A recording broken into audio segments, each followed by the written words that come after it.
యోబు గ్రంథం 26వ అధ్యాయం 14 వచనం చదువుతున్నాం.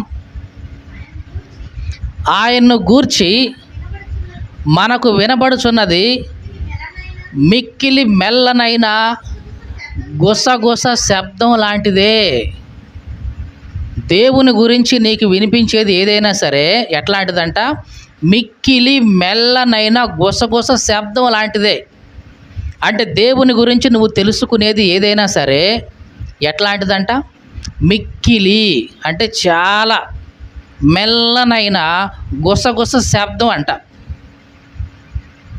దేవుని గురించి నువ్వు తెలుసుకునేది అంటే బైబిల్ మొత్తం చదివి దేవుని గురించి నువ్వు తెలుసుకునేది ఎంత ఎంత చెప్పు? మిక్కిలి మెల్లనైన గుసగుస శబ్దమే నువ్వు తెలుసుకునేది. మరి ఆయన వాయిస్ ఎట్లా ఉంటుంది? ఆయన తత్వం ఎట్లా ఉంటుంది? మిగతా పాట అంతా ఎట్లా ఉంటుందంట? తర్వాత చదువుదాం. గర్జనలు చేయు ఆయన మహాబలము ఎంతైందో ఎవరు గ్రహించగలరు? ఆయన ఎట్లాంటి వాడు? గర్జనలు చేసే మహాబలం కలిగిన వాడు. మరి నీకెంత వినపడుతుంది? నీకెంత వినపడుతుంది ఆయన గురించి అంటే? మెల్లనైన గుసగుస శబ్దమే నీకు వినపడుతుంది. మరి మిగతాది అంత ఉంది.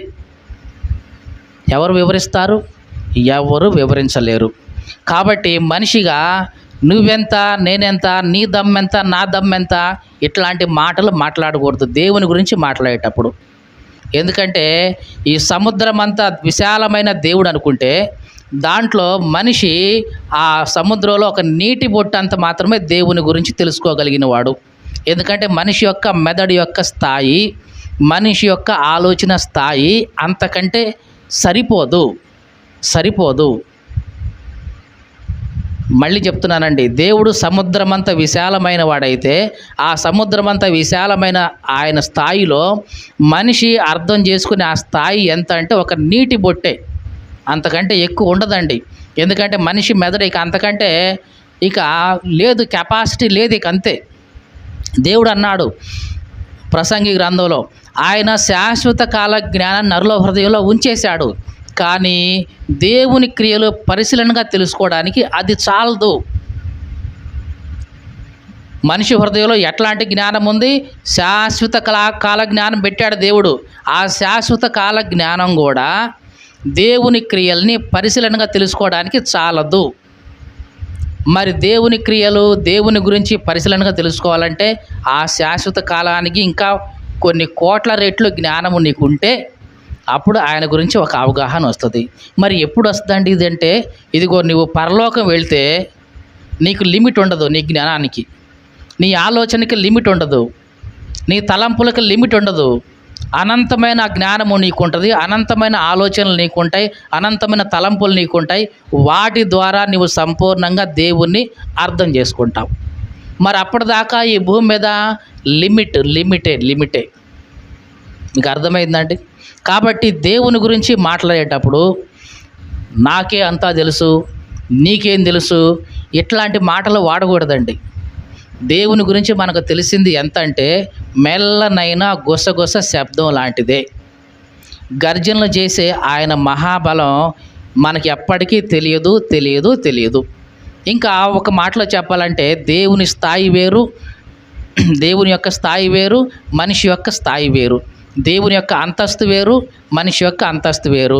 ఈ తక్కువ స్థాయిలో ఉన్న మానవుడు అతనికంటే ఎక్కువ స్థాయిలో ఉన్న దేవుణ్ణి సంపూర్ణంగా ఎరగటం, గ్రహించడం అది ముమ్మాటికి ఇంపాసిబుల్ అండి. అది జరగదు. ఒక చిన్న ఎగ్జాంపుల్ చెప్తాం. మన ఇంట్లో కుక్కను పెంచుకుంటున్నాం.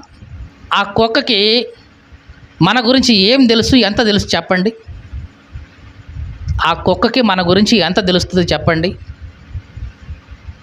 కుక్క అనుకుంటుంది నా యజమాని గురించి నాకు అంతా తెలుసు అనుకుంటుందా? పోనీ అంటదా? దానికి ఏం తెలుసు యజమాని గురించి? మంచోడండి మా యజమానుడు, నాకు అన్నం వేస్తాడు, నన్ను షికారుకు బయటకు తీసుకెళ్తాడు, అప్పుడు వారం వస్తే మాసం మొక్కలు వేస్తాడు. ఇంతే. ఇంతకంటే ఏమైనా తెలుస్తుందా? మనిషి మాట్లాడే ప్రతి మాట దానికి అర్థమవుద్దా? మనిషి చూపించే ప్రతి ఆ కదలిక తనకి అర్థమవుద్దా? అర్థం కాదు. అంటే మనిషి యొక్క స్థాయి వేరు, ఆ జంతువు యొక్క స్థాయి వేరు. ఈ మనిషి యొక్క స్థాయికి జంతువు యొక్క స్థాయికి ఎంత తేడా ఉంటే మరి దేవునికి మనకు ఎంత తేడా ఉంటుందో తెలుసా? బైబిల్లో రాయబడింది యెషయా గ్రంథం ఏమని? మన తలంపులు ఆయన తలంపులు వంటివి కాదు, ఆయన తలంపులు మన ఆలోచనలు వంటివి కాదు. భూమికి ఆకాశానికి ఎంత తేడా ఉందో, ఎంత తేడా అంట? భూమికి ఆకాశానికి ఎంత తేడా ఉందో, ఇదిగో మన ఆలోచనలకి దేవునికి అంత తేడా ఉంది. అంటే గ్యాప్ ఎంత అంటే ఇదిగో ఇంత ఉంది.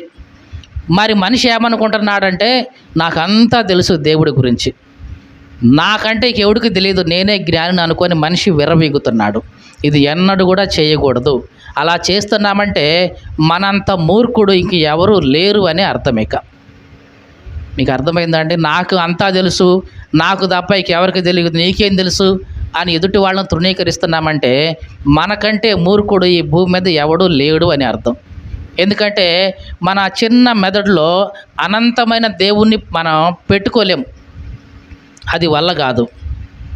ఎప్పుడు మనకు తెలుస్తుందంటే పౌలు చెప్పాడు, నేను అక్కడికి వెళ్ళిన తర్వాత అప్పుడు ఆయన ముఖాముఖిగా చూస్తా, అప్పుడు నాకు ఆయన గురించి సంపూర్ణంగా తెలుస్తుంది. ఇప్పుడు నేను చూసేది అద్దంలో చూసినట్టుగా చూస్తాను అంతే, కొద్దిగా. ఏమన్నాడు పౌలు? ఇప్పుడు నేను అద్దంలో చూసినట్టుగా సూచనగా కొద్దిగా చూస్తున్నా దేవుని గురించి, కానీ అక్కడికి వెళ్ళిన తర్వాత పరిపూర్ణుడైపోయిన తర్వాత ముఖాముఖి ఆయన చూస్తాను, సంపూర్ణంగా ఎరుగుతాను అని చెప్పాడు కొరింథీ పత్రిక 13వ అధ్యాయంలో. ఇదంతా ఎందుకు చెప్తున్నామంటే, దేవుడి గురించి నాకు పూర్తిగా తెలుసు అనే మాట మన నోట్లో నుంచి రాకూడదు. అలా వచ్చిందంటే అంతకంటే మూర్ఖత్వం లేనే లేదండి. దేవుడి గురించి మనకు తెలిసేది మెల్లనైన గుసగుస శబ్దం లాంటిదే. ఎంతవరకు తెలుసుకున్నామా ఆ మంచిదే. దాన్ని వెంబడించుకుంటూ ఆయన ఫాలో అవ్వుకుంటూ ఇదిగో పరలోకం వెళ్ళిపోతాం. ఆడికి వెళ్ళిపోయిన తర్వాత దేవుని గురించి సంపూర్ణమైన అవగాహన మనకు వస్తుంది. అప్పటి వరకు మనకి ఏదైతే అందించబడిందో, మనకి ఏదైతే దేవుడు బయలుపరిచాడో దాన్ని మనం జాగ్రత్తగా నమ్ముకుంటూ దాన్ని చక్కగా నడుచుకుంటూ దాని ప్రకారం ముందుకు వెళుతూ ఉంటాం. కాబట్టి దేవుడు గురించి నాకు తెలుసు, నాకే తెలుసు, ఇట్లాంటి మాటలు మనం ఎప్పుడూ మాట్లాడకూడదు. వ్యక్తిగతంగా కానీ ఎక్కడైనా సరే మాట్లాడకూడదు. అట్లా మాట్లాడుతున్నామంటే అది మన అజ్ఞానమే తప్ప ఇంకోటి కానే కాదు.